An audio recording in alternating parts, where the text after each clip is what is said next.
ایرانی وزارت خارجہ نے تصدیق کی ہے کہ اسے ثالثوں کے ذریعے مختلف پیغامات موصول ہوئے ہیں جن کا جائزہ لیا جا رہا ہے۔ وزیر خارجہ عباس اراغچی نے واضح کیا کہ امریکی ایلچی کے پیغامات ملنے کا مقصد ہرگز یہ نہیں کہ تہران اور واشنگٹن کے درمیان مذاکرات شروع ہو گئے ہیں۔ انہوں نے کہا کہ موجودہ حالات میں امریکہ پر اعتماد صفر ہے اور بات چیت کی کوئی بھی کوشش زمینی حقائق کے تابع ہوگی۔ ایرانی وزارت خارجہ نے تصدیق کی ہے کہ اسے ثالثوں کے ذریعے مختلف پیغامات موصول ہوئے ہیں جن کا جائزہ لیا جا رہا ہے۔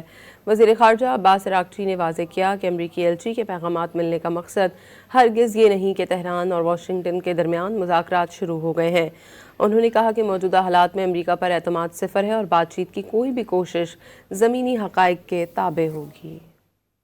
ایرانی وزارت خارجہ نے تصدیق کی ہے کہ اسے ثالثوں کے ذریعے مختلف پیغامات موصول ہوئے ہیں جن کا جائزہ لیا جا رہا ہے۔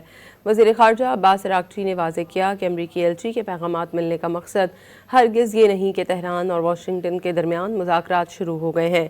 انہوں نے کہا کہ موجودہ حالات میں امریکہ پر اعتماد صفر ہے اور بات چیت کی کوئی بھی کوشش زمینی حقائق کے تابع ہوگی۔